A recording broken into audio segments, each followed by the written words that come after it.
Welcome to Archive Whispers, a place to fall asleep. Settle in, lower the lights, and let the archive open. Tonight, the door we are going to open is a small one, low and round-topped, set into the side of a green hill, deep in a forest that was never given a name. There is no map that will take you there, and no road, only a soft path worn into the moss by something patient, and the long, unhurried light of a late afternoon that seems to have forgotten how to end. We are not in any country you could find, and not in any year that was ever counted. We are simply here, at the edge of the trees, where the air smells of warm bark and sweet leaf mold, and where the cottage waits with its windows full of amber. We are not going to follow a hero, or a quest, or any of the bright and frightening things that usually happen in stories of the woods. Nobody is lost here, and nobody is hunting. There is no witch counting her teeth in the dark, no wolf at anybody's heel, no spell that anyone needs to break before the clock runs out, because there is no clock, and there is nothing here that wants breaking. This is only a cottage, in only a wood, on only an afternoon, and the single slow thing that is going to happen is that the light will lean a little further toward gold, and then, much later, toward dusk. I should say, before we begin, that this is a made-up place, and I have made it up gently, out of much older stories. If you have ever read the woodland tales the Grimm brothers gathered, or wandered through Sarah Maitland's quiet book about forests and fairy tales, or sat with the old folklore of brownies and hearth spirits that Catherine Briggs spent her life collecting, then some of the furniture in this cottage will feel familiar to you. None of it is true, and none of it needs to be. A story like this one is a kind of soft furniture for the mind, something to lean your tired thoughts against while the day lets go of you. What we will do then is spend one long, drowsy afternoon inside the cottage and the small wild garden around it, moving slowly from room to room and from shade to shade, noticing only the soft and ordinary magic of the place. We will watch the kettle decide, in its own time, to warm itself. We will watch the dust turn over in the light. We will follow a sleepy cat made half of shadow as it finds, and loses, and finds again the warmest tile by the hearth. Nothing will be urgent. Everything will be allowed to take exactly as long as it likes. So if you can, dim your lights now, the way the afternoon is already dimming around the cottage. Let your shoulders down. Let the blanket be heavy. There is nothing in this story you need to follow closely, and nothing you will be sorry to miss if you drift off somewhere in the middle of it, because the cottage will still be here, and the fire will still be low, and the light will go on leaning toward gold without you. You are not required to stay awake. You are only invited to rest, here where it is warm, while the long afternoon holds the door open for you. We will begin at the threshold, the way every visitor to a place like this must begin, standing a moment on the worn stone step with the wood at our backs and the warm dark of the cottage in front of us, letting our eyes adjust. Come in slowly. Mind the low beam. The afternoon is in no hurry at all, and neither, now, are we. Inside, the first thing is the warmth, which meets you at the door like a slow animal and leans against you. It is the warmth of a room that has been gently occupied for a very long time, full of the memory of fires and bread and rain dried out of wool. The ceiling is low, crossed by dark beams worn smooth, and from the beams hang bunches of dried herbs and strings of pale mushrooms, and a single copper pot turned soft and green with age. The floor is flagstone, uneven, cool under the warm air, and worn into shallow pale hollows where feet have crossed the same 3 steps for longer than anyone remembers. There are 2 small windows on this side of the cottage, deep set in the thick wall, their panes old and faintly rippled, so that the forest beyond them swims a little, as though seen through slow honey. Through them the late light comes in already golden, already tired, laying long warm rectangles across the floor and up the side of a wooden settle worn pale at the arms. The light moves so slowly that you cannot quite catch it moving. And yet, if you look away and look back, the rectangles have crept a hand's width further along the stone, patient as anything, carrying the afternoon across the room toward evening. Against the far wall stands a dresser, dark with oil and years, its shelves crowded with the small ordinary treasures of a life lived close to the woods. There are clay bowls in 3 sizes, and a row of glass jars holding dried berries, seed heads, and a few things that glow very faintly, the color of a low coal, when the room dims. There is a wooden spoon worn to the shape of a particular hand. There is a pewter cup, a folded cloth, a stub of candle, a thimble, a curl of birch bark with something written on it in a script too soft to read. Nothing here is precious, and so everything is. If you stand quite still in the middle of the room, you begin to hear the cottage the way you hear your own breathing once you start to notice it. There is the small settling of old wood somewhere overhead, a single dry tick as a beam eases. There is the faint hush of the forest pressing in at the windows, 1,000 leaves moving together so gently that it is less a sound than the soft edge of silence. And under all of it, low and even, there is the breath of the fire on the hearth, which we have not yet come to, drawing and falling, like the slow chest of something asleep. Let us go to the window now and look out, because the wood is half the cottage, and the cottage would be only a box without it. The trees begin almost at the wall, old and broad-trunked, their bark furrowed deep enough to lay a finger in, and between them the ground falls away in soft green steps of moss and fern and the rotted gold of last year's leaves.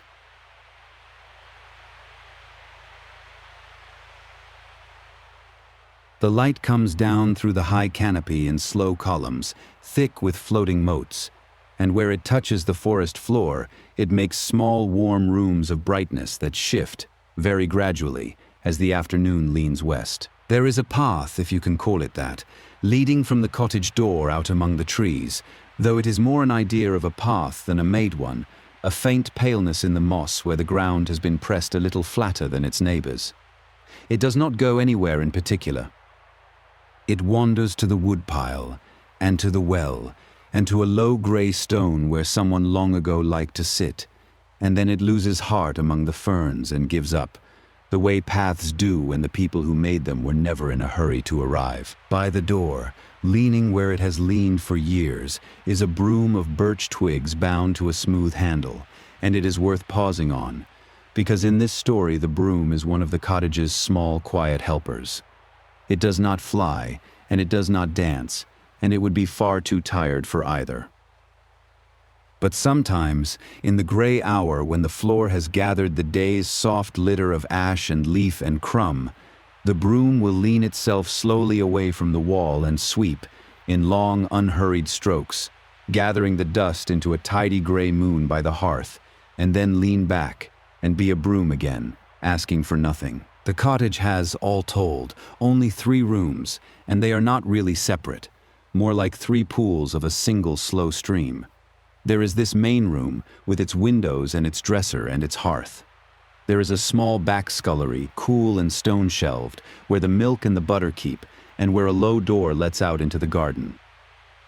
And up 4 steep wooden steps there is a half-loft under the roof, warm as a held breath, with a narrow bed and a round window the size of a dinner plate that looks straight out into the crowns of the trees. We will end up there, eventually, when the light does. For now, though, we stay below, where the afternoon is thickest. On the wide windowsill, a row of small things has been set out to catch the light, the way people do without quite deciding to. 3 smooth river stones, a jay's blue feather, an empty snail shell pale as bone, a saucer with a little water in it for whatever drinks there. The water holds a coin of gold where the sun lands on it, and trembles now and then, with no wind that you can feel, as though the cottage itself had sighed somewhere deep in its timbers, and the sigh had traveled all the way out to the sill. Somewhere in these first slow minutes you will notice the cat, though noticing the cat is never quite the same as seeing it arrive. It is simply at some point there, where it was not before, a long, low shape the color of wood smoke and shadow, poured into the warmest seam of light on the floor.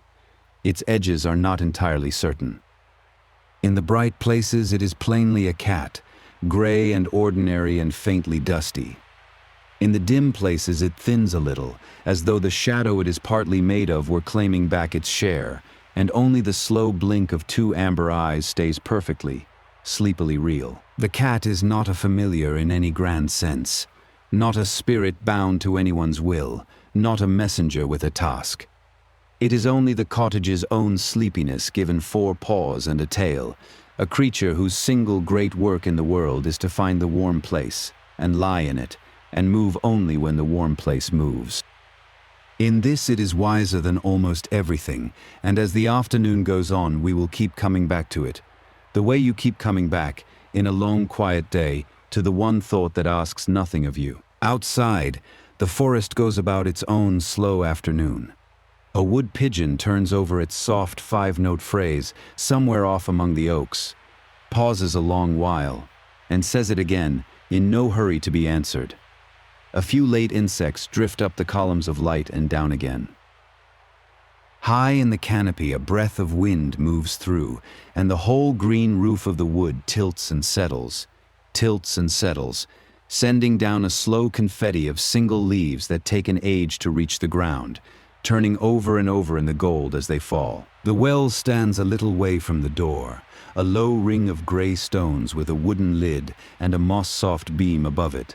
And it is the kind of well that has been here longer than the cottage, and will be here after. The water in it is very deep and very still and very cold, and on a still afternoon like this one it holds a perfect dark coin of sky, with the small pale faces of the leaves leaning in around the edge. Nothing lives in the well that anyone has ever seen, but the cottage draws its tea and its washing and its slow cooking from it.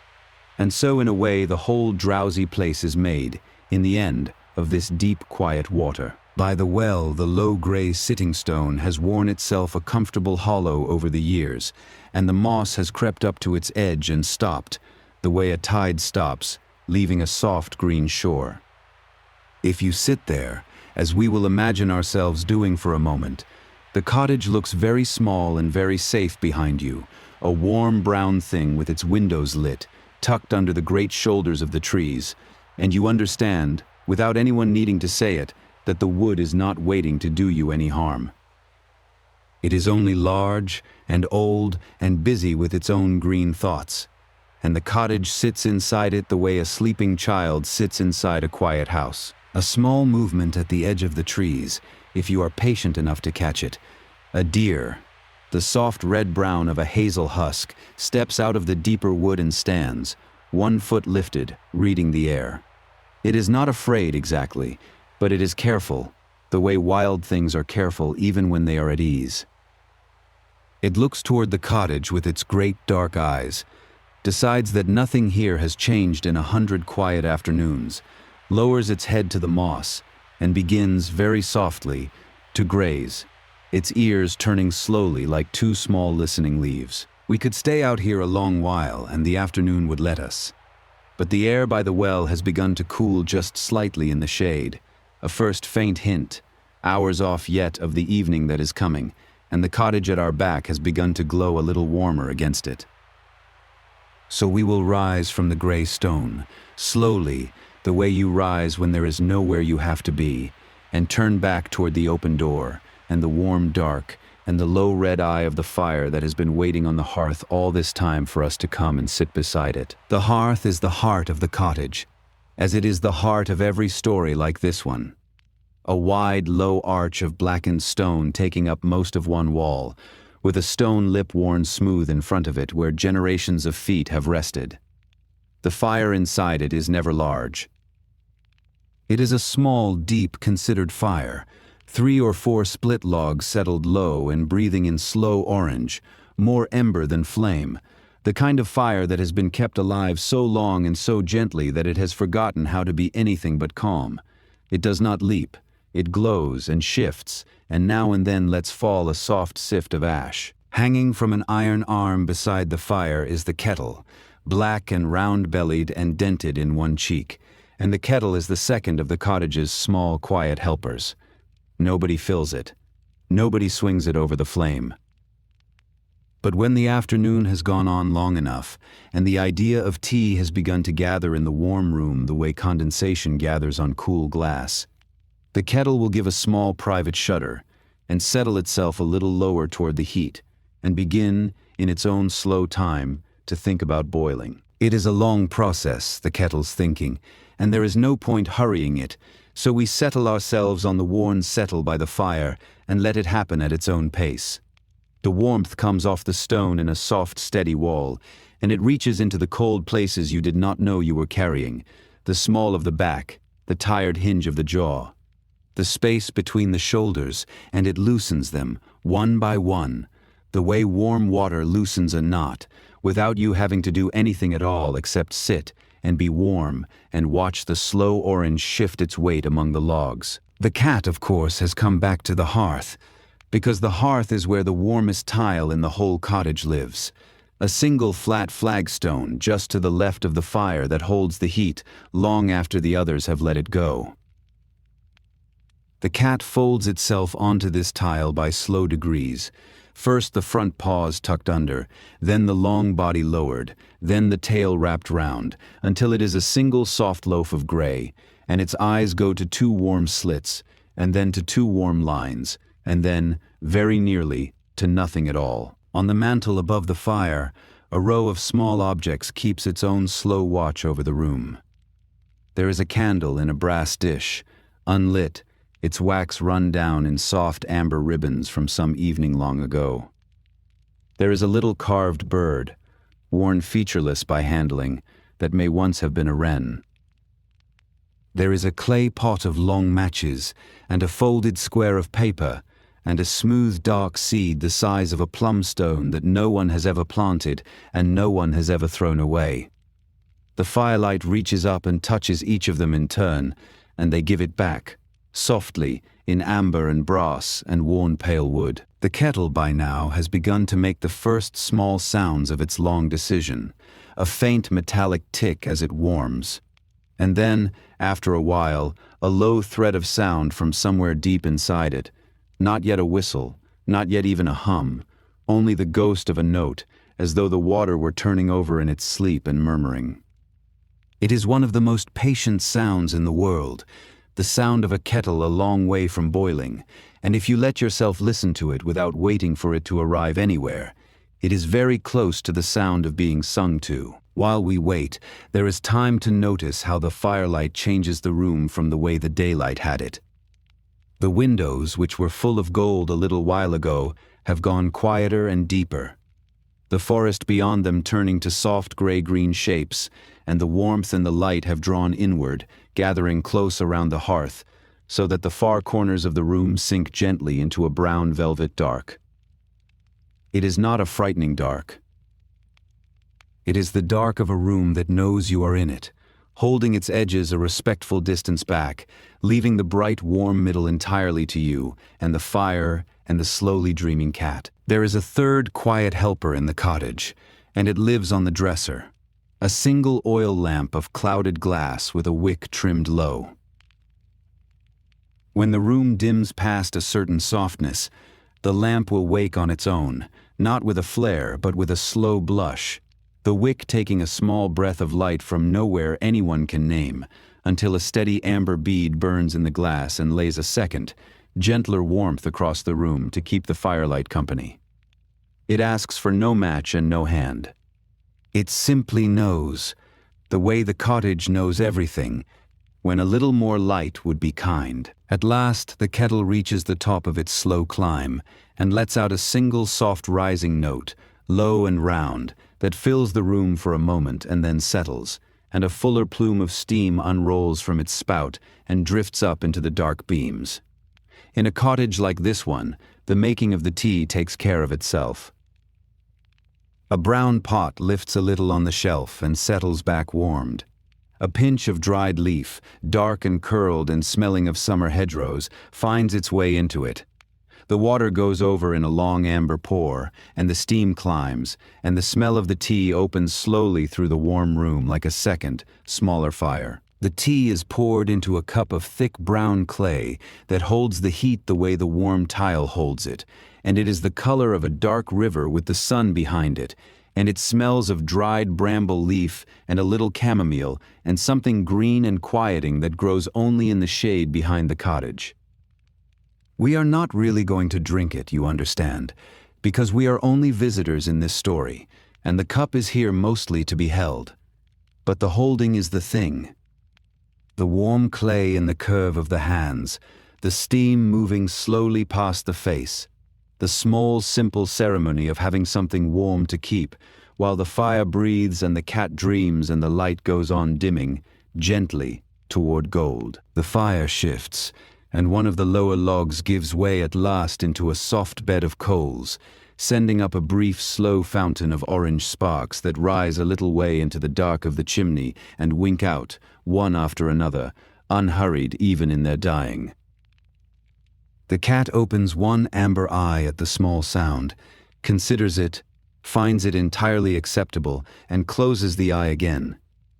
Somewhere in the loft above, the round window has gone the deep honey color of the late sky, and the first faint cool of the true evening is beginning, far off, to gather under the trees. This is the still center of the afternoon, the long warm hour by the fire when nothing happens and nothing needs to, and it is worth staying inside it for a while, because hours like this one are rarer than they should be, and the cottage offers them so freely. The warmth holds, the tea steams, the fire breathes its slow orange breath. And if your thoughts have begun, by now, to come a little further apart, with soft gray spaces opening between them, that is exactly as it should be, here, in this story, where there is nowhere to get to and all the time in the world to not get there. After a long while, though, the cottage stirs very gently, the way a sleeping house stirs when the light outside it changes, and a thin, cool draught slips in under the back door from the garden, carrying the green smell of evening leaves and damp earth. It is a small invitation, no more, but the cottage seems to lean toward it, and the cat's ears turn, and we find ourselves rising once more from the warm settle, leaving the cup steaming on the stone, to follow the cool green breath through the low door at the back, out into the last and best of the afternoon light. Behind the cottage, sheltered in the curve of the hill and the lee of the trees, lies the garden, and it is a garden the way the path was a path, more a long, friendly agreement between the cottage and the wood than anything anyone ever laid out. There are beds of a sort, edged with mossy stones and sunk wooden boards gone soft as bread, and in them the herbs and the roots and the low fruiting things grow in companionable tangles, half wild, leaning on one another, with the forest's own ferns and foxgloves wandering in among them wherever they please. The evening light lies across it all in a long, low amber wash, and everything it touches it gilds. The air out here is cooler than the cottage, but still soft, and it is full, now, of the particular green-gold smell of a garden letting go of a warm day, crushed mint and damp soil, and the honeyed dust of flowers closing. A few bees are still working the last of the foxgloves, moving slow and heavy from bell to bell, so laden and so unhurried that you could almost count the beats of their wings. One of them blunders against a tall stem, hangs a moment, rights itself, and goes on, in no more of a hurry to be home than we are, while the long shadows of the herb stalks reach further and further across the soft brown earth. Down at the lower end of the garden, where the ground dips toward the trees, there is a small, still pond, no bigger than a cottage room, ringed with rushes and overhung by one leaning alder. It is fed somehow by the same deep water as the well, and it keeps the same dark stillness, and in the evening it becomes the quietest mirror in the world, holding the gold of the sky and the black lace of the alder leaves so perfectly that for a moment you cannot tell the real tree from the one growing downward into the water. A single late dragonfly stitches back and forth above it, low and slow, and where it dips, The whole gold mirror shivers and slowly mends itself and is still again. Among the herb beds, certain plants belong less to the kitchen than to the cottage's quiet store of small wonders. There is a low silver-leaved bush that holds the day's warmth in its leaves long after sunset, so that if you cup a hand around it in the cool of the night, it breathes heat back at you like a sleeping bird. There is a patch of pale flowers that open only as the light fails, unrolling their petals so slowly you can sit and watch them do it, and giving off, as they open, a faint green light no brighter than a thought. None of it is for spells. It is only the kind of gentle strangeness that grows, the story says, wherever a place has been loved quietly for long enough. There is an old apple tree at the top of the garden, leaning the way old trees lean, with its lower boughs propped on a forked stick that someone set there so long ago that the bark has grown around it and taken it in. Its fruit is small and hard and russet and will not be ready for weeks yet, but the tree is heavy with it. And the evening light comes through the leaves and lays a moving net of gold and shadow across the grass beneath. And a few windfalls lie in the long grass going slowly soft and brown and sweet, drawing the last patient wasps of the year, who turn over them in the warmth as though half asleep themselves. From up here by the apple tree, the whole small world of the cottage lays itself out below in the gold. The tangled garden, the dark mirror of the pond, the brown shoulder of the roof with its first thin thread of evening smoke rising straight up into the windless air, and beyond it all the great soft wall of the forest, going from green to grey-green to blue-grey as it climbs away into the distance and the gathering dusk. It is the kind of view that asks nothing of you, that you could not improve by doing anything, and the only sensible thing to do with it is to stand still inside it for a while and let it be enough, which it easily is. The birds are changing their song, as they do at this hour. The bright midday chatter thinning out and giving way to the slower, rounder, more thoughtful notes of the evening singers. A blackbird somewhere in the alder takes up a long fluting phrase, lets it fall and takes it up again, and its song seems to make the dusk come on a little. Each phrase darkening the air by a shade, until the garden is full of a soft blue shadow, and the only bright things left are the gold of the western sky behind the trees and the faint warm square of the cottage window, lit now from within by the lamp and the fire. 2 deer have come to the edge of the garden now, the russet one from before and a smaller, paler companion, and they stand half in and half out of the shadow of the trees, cropping the long, sweet grass at the garden's edge with slow sideways movements of their heads. They are entirely unafraid here. This is an old arrangement, the story says, older than the cottage. The garden gives a little of its edge to the wood, and the wood in return keeps its larger and stranger things politely to itself, and on the boundary between them the deer come and go like quiet thoughts crossing the threshold between waking and sleep. A low mist is beginning to rise off the pond and the cooler hollows of the garden. Not a thick mist, only a soft breath of grey-white that gathers ankle-high among the stems and softens all the edges of things, so that the herb beds seem to float a little, and the rushes at the pond stand up out of a pale, calm sea. It moves without seeming to move, the way the light moves, and where the last warmth of the day still lingers, against a south wall on a sun-held stone, it draws back and waits, so that the garden becomes a slow map of warm and cool, of clear and veiled, all of it dimming together by patient degrees. Along the low garden wall, where the warm stones have been gathering the day's heat since morning, a line of small lights begins to wake as the dusk deepens, the same faint green-gold glow as the night flowers, though these are something else. Small, soft beings the size of a thumbnail that the story does not bother to name, that live in the wall and come out only at this hour to sit in the last warmth and shine, very gently, to themselves. They are not fairies in any troublesome sense. Diane Purkis has written whole books on the troublesome kind, and these are the opposite, harmless as glowworms, content as cats, asking nothing of the cottage but a warm stone and a quiet evening. The cat has come out to join us, picking its way along the top of the warm wall with the unbothered grace of something that has done this 1,000 evenings. stepping over the small glowing beings without disturbing them, pausing to touch noses, very lightly, with one that has climbed a little higher than the rest. Then it settles on the broadest, warmest stone, folds its paws beneath it, and looks out over the misted garden with its amber eyes half closed.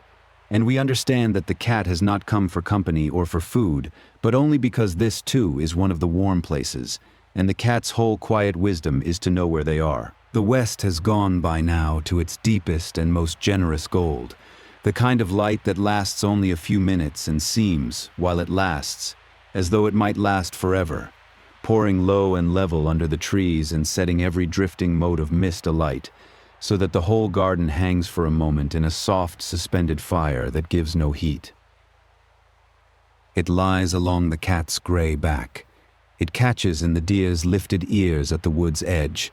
It turns the thread of cottage smoke to a rising ribbon of bronze, and then, by the slow degrees that govern everything here, it begins, without any sadness, to cool. With the gold gone level and going, a deeper quiet settles over the garden, the particular hush of the hour when the day's creatures have mostly stopped and the nights have not quite started.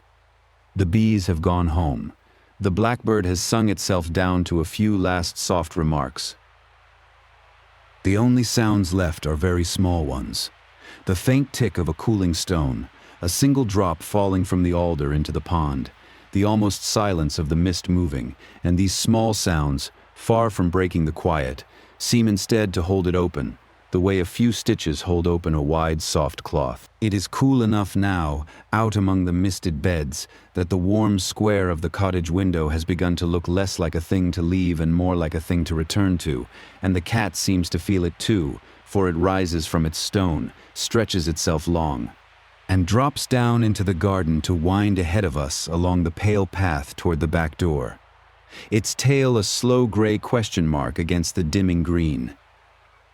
We follow, in no hurry, gathering the last of the garden's evening into our eyes as we go, the glowing wall, the floating beds, the gold all gone now to ash rose in the high west, and step back over the worn threshold into the warmth. Inside again, the cottage has gathered itself for the evening while we were out, the way a careful host quietly tidies a room before you notice it was untidy. The lamp on the dresser burns its steady amber bead. The fire has been fed somehow, a single fresh log laid across the embers and just beginning to take, and the warm light has spread itself a little wider into the room to meet the coming dark. The cup of tea we left on the stone is still faintly warm, still faintly steaming, as though the cottage had decided that a guest's tea should not be allowed to go cold, even a guest as insubstantial in this story as we are. Now that the room is dim and quiet, and the day's work is done, the small magics of the cottage come out a little more freely, the way shy things do once the light is low.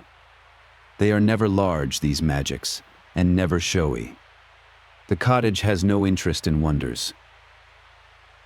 Its enchantments are all of the homely kind, the kind that make a long evening softer rather than stranger, a draft that closes a door it left open, a shelf that nudges a fallen jar back into its place, a knot in the floor that warms underfoot just before a cold foot finds it. You could live here for years, the story says, and call none of it magic, and only notice that you were, somehow, always comfortable. The broom by the door, true to its slow nature, has decided that now is the time, and it leans itself away from the wall and begins its evening round, sweeping the day's soft litter of ash and crumb and dried leaf across the flagstones in long, unhurried strokes. There is something deeply restful in watching it, the patient back and forth, the small gray drift gathering ahead of the twigs, the way the broom pauses now and then as though to consider a corner before attending to it. It is housework with all the hurry taken out, work done purely for the quiet pleasure of a thing in order, and when the floor is clean it leans back into its place by the door and is still, and the room feels, somehow, a shade more at peace. On the wall between the two front windows hangs a small round mirror in a dark frame, and the mirror is the strangest of the cottage's gentle wonders, though it takes a while of looking to see why. It does not show the room.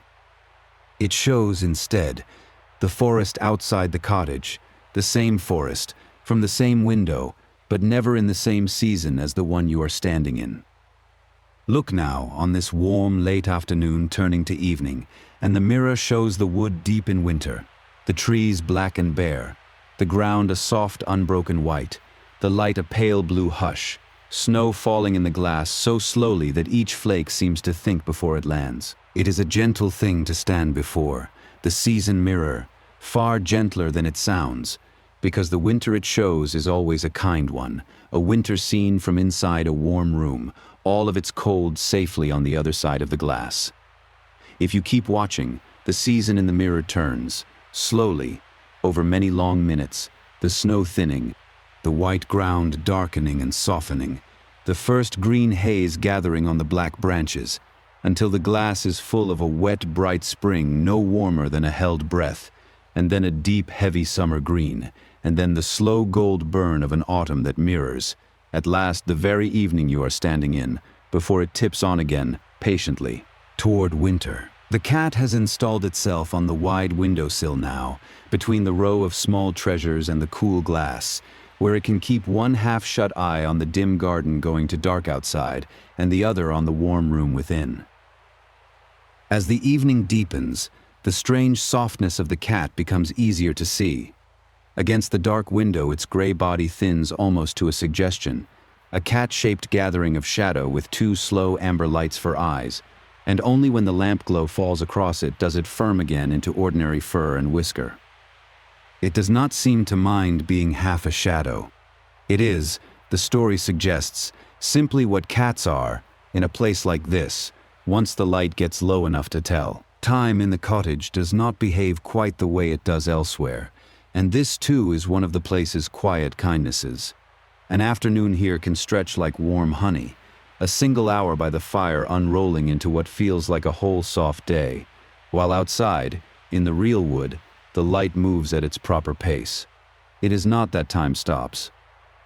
It is that the cottage somehow gives you more of it, the way a good chair gives you more rest than its size should allow, so that you are never hurried out of a moment before you have finished being in it, and the evening ahead seems wide enough to hold 100 slow contentments and still have room. On the small table by the settle lies an open book. Face down, its spine cracked soft with reading, and though the story never tells us who has been reading it, the book is one of the cottage's quiet comforts all the same. Its pages are thick and faintly yellow and smell of dust and old summers, and the lamplight lies across the open leaves in a warm pool. The words on them are in no language you could name, and yet, if you let your eye rest on them without trying, they seem to be about exactly this: a warm room, a low fire, a long evening, a green wood going dark outside, and a tired traveler given leave, at last, to stop. The jars on the dresser, the ones that glowed so faintly in the daylight, have come fully into their own now that the room is dim, each holding its own small steady light like a captured hour of some warmer day. One glows the deep red of ripe bramble, one the soft green of new beech leaf, one the pale gold of poured honey. They are not lamps, and they give no useful light. They only shine, quietly, for their own sake, a row of small kept warmths on a dark shelf, and the longer you look at them, the more it seems that this is the whole secret of the cottage gathered into glass, the simple keeping of small good things against the coming of the dark. Outside the windows, the wood has gone fully to evening, the trees now only deeper shapes against a sky the color of a slate roof after rain, and the small glowing beings on the garden wall have brightened against the dark into a soft scattered constellation, low and close and earthbound, mirroring without quite knowing it the first faint stars that have begun to prick out in the gap of sky above the clearing. Between the two sets of lights, the cottage sits warm and lit, a small third kind of star, and for a moment the whole quiet world seems balanced and held, the high lights and the low lights and the warm one in the middle, all of them shining gently and asking nothing. The season mirror, when we glance at it again, has settled, as though out of courtesy, on a scene very close to the cottage's own, a warm autumn evening in the same wood, a low gold light dying among the amber leaves, and in the deep distance of the glass, almost too small to see, the faint warm square of another lit window. As if somewhere in every season there were always a cottage like this one, warm and waiting, with the kettle thinking and the cat half shadow and the fire breathing low.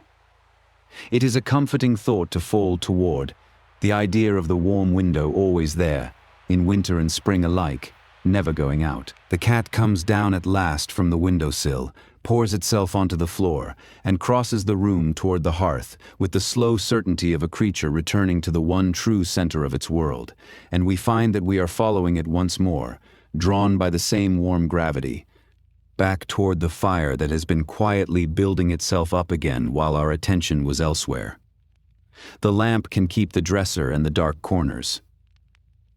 It is by the fire that the evening wants us now, on the worn settle, in the deep amber, where the warmth is closest and the light is kindest, and the long, slow business of letting the day go can be properly, finally begun. So we come back, at the end, to where we began, to the hearth, and the low fire, and the worn warm settle, and the cat folding itself once more onto the warmest tile.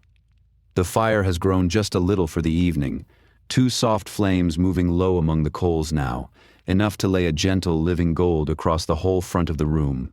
And the warmth of it reaches out and gathers us in, and there is nothing left to do, and nowhere left to go, and the long drowsy afternoon has at last become the long drowsy evening, which asks even less of you than the afternoon did. The fire breathes, and the cat breathes, and after a while the 2 breaths seem to fall into the same slow time, the rise of one and the rise of the other, the long fall of both together, and if you let your own breath slow to join them, as there is every reason to, the 3 of you breathe together in the warm dark, unhurried even. The way the tide breathes, the way a sleeping house breathes, the way the whole green wood outside breathes in the dark, slowly in, and slowly out, and slowly in again. The kettle, its work long done, hangs cooling on its iron arm, and gives, now and then, a single soft tick as it settles, a small contented sound, the sound of a thing that has been warm, and is letting the warmth go slowly. The steam from the teapot has thinned to almost nothing. The cup on the stone has gone from hot to warm to barely warm, and no one minds, because the warmth has simply moved out of the cup and into the room, into the stone, into the slow air, into us, where it is keeping us, gently, exactly as warm as we need to be. The lamp on the dresser has burned its wick a little lower without anyone touching it, and its amber bead has softened to a deeper, dimmer gold, the color of the very last of the light, and the dark corners of the room have crept in a little closer, kindly, the way blankets settle as you sleep. The glowing jars shine on, quietly, on their shelf. The season mirror has gone dim and still, showing nothing now but a soft gray forest under a soft gray snow, a winter to fall asleep in front of, safe and warm on this side of the glass. The cat, on its warm tile, has gone past dozing into true sleep, its breathing slowed to the smallest rise and fall, its half-shadow body soft and unguarded in the firelight, one paw twitching now and then at some small green dream of the garden.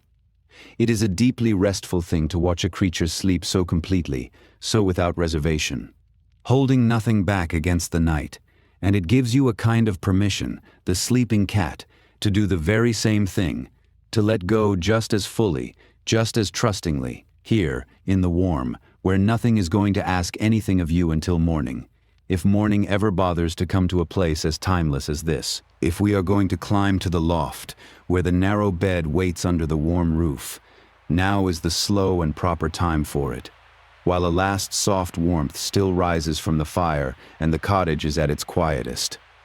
So we leave the settle, gently, and cross the dim room, past the lamp, past the glowing jars, past the still mirror and its falling snow, to the foot of the 4 steep wooden steps, and begin to climb, slowly, one worn tread at a time, into the deeper warmth that has been gathering up there all evening under the rafters, waiting, patient as the rest of the cottage, for someone tired enough to come and use it. The loft is small and low and close and entirely warm, A single room of bare, smooth rafters with the narrow bed beneath them, heaped with soft wool blankets the color of oatmeal and moss and old rose, and a single round window the size of a dinner plate set into the gable end, looking straight out into the dark crowns of the trees. The warmth of the whole day's fire has risen and pooled up here, gentle and even, with the faint good smells of the cottage in it, wood smoke and dried herb and clean wool, and the moment you come up into it your body understands, before your mind does, that this is a place built entirely for sleeping. Through the round window the nightwood stands tall and calm and dark, the trees only deeper darknesses against a sky gone the soft black of a moth's wing, with a scatter of faint stars caught in the high gaps of the canopy. There is a moon somewhere, low and unseen, for the topmost leaves are edged very faintly with silver, and they move.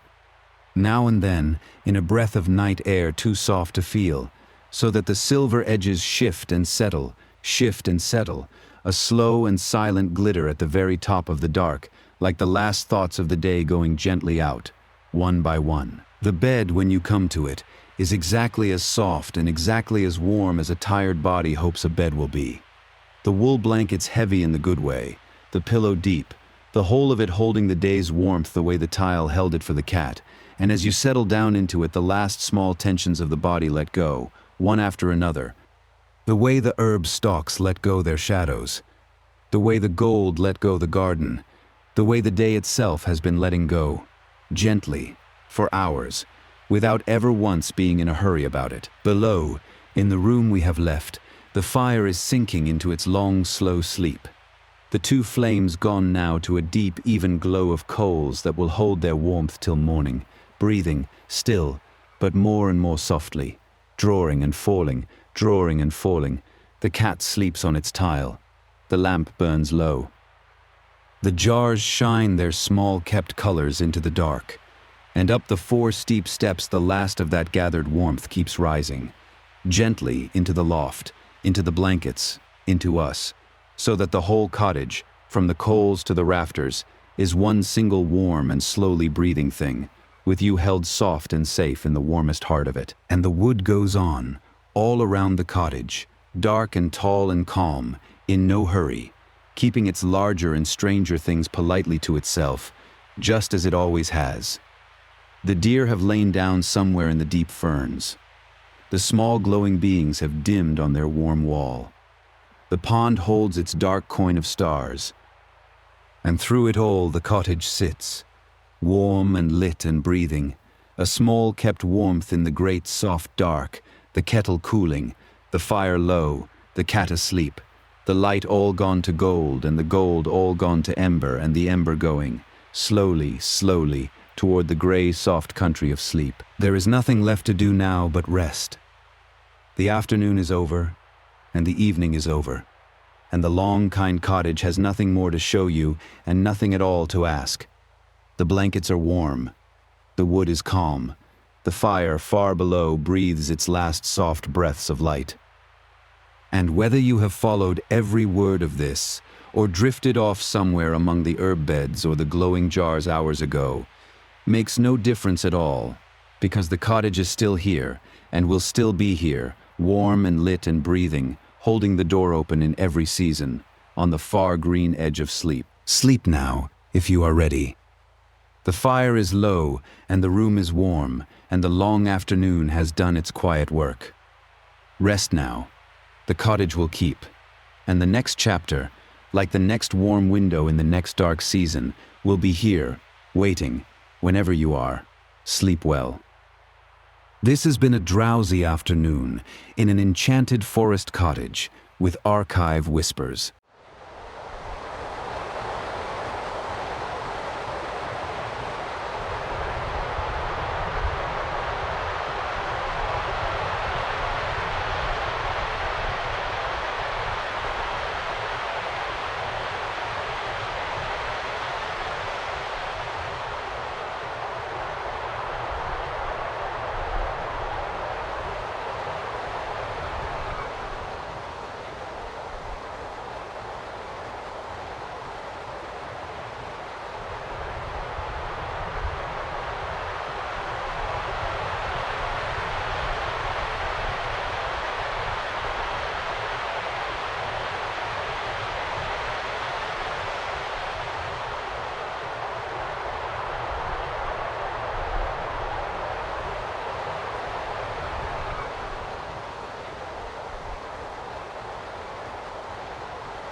You've reached the end of tonight's archive. If you're still awake, thank you for staying. And if you drifted off somewhere in the dark, then it did its work. Rest now. The next chapter will be here when you are. Sleep well. This has been Archive Whispers.